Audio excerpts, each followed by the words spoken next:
বিশ্বাসঘাতক যদি অন্য কেউ হতো তাহলে আফসোস হতো না, কিন্তু আমার পিঠে মারা ছুরিটা আমার আপনজনই মেরেছে। এ কসম, এ ওয়াদা সব কিছু মিথ্যা। কেননা সবচেয়ে বেশি কসম সেই করে যে সব থেকে বেশি মিথ্যা কথা বলে। ছেলে বা মেয়ে যে কেউ আপনাকে ধোঁকা দিতে পারে, কিন্তু আপনার পরিশ্রম আপনাকে কখনো ধোঁকা দেবে না। আপনি এমন একজনকে বেছে নিন যে আপনাকে ভালোবাসে, অথবা আপনি তাকে ভালোবাসেন। আশা করি সুখে থাকবেন। পৃথিবীতে সব লোক বন্ধু বা আত্মীয় হওয়ার জন্য আসে না, কিছু লোক জীবনে শিক্ষা দেওয়ার জন্য আসে। সে মানুষটাই সব থেকে বেশি রেগে যায় যে তার মনের ব্যথা কাউকে বলতে পারে না। দুষ্ট লোকের কখনো উপকার করবেন না, কারণ সাপকে আপনি যতই ভালোবাসেন না কেন সে আপনাকে সবল মারবেই। খুব তাড়াহুড়ো করে কোনো সিদ্ধান্ত নেবেন না, কেননা তাড়াহুড়া করে নেওয়া সিদ্ধান্ত সবসময় ভুল হয়।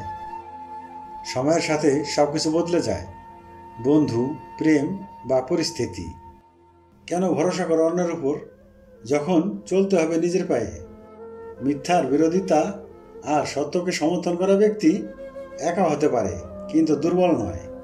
মানুষ নিজেকে যতই ব্যস্ত রাখুক না কেন, যাকে সে সত্যি ভালোবাসে তার স্মৃতি মন থেকে কখনো মুছতে পারে না। নিজের ব্যথা নিজে ছাড়া আর কেউ সহজে বুঝতে পারে না।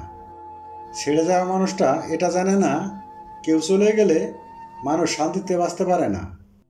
একলা থাকার জন্য মনটাকে অবশ্যই তৈরি রেখো, কারণ কেউ সবসময়ের জন্য কাছে থাকে না। বুদ্ধিমান সেই ব্যক্তি যে খারাপ সময় আসার আগেই নিজেকে প্রস্তুত রাখে। সৎ ব্যক্তির দাম কখনো কমে না, কারণ সোনাকে 100 টুকরা করলেও তার দাম কখনো কমে না।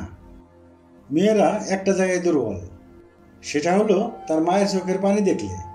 কথাটা আসলে সত্যি।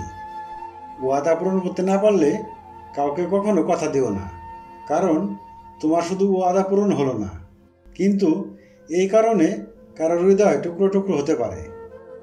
সেই লোক আপনার মূল্য কখনো বুঝবে না যার জন্য আপনি সবসময় অ্যাভেলেবেল হবেন। একটা কথা মনে রাখবেন, আমরা কারো কাছে কিছু সময়ের জন্য স্পেশাল থাকি, কিন্তু যখন ইন্টারেস্ট কমে যায় তখন সে আমাদের অবহেলা করতে শুরু করে। আপনার নজর সবসময় সেই জিনিসের উপর রাখবেন যাকে আপনি পেতে চান, সেই জিনিসের উপর নয় যা আপনি হারিয়েছেন।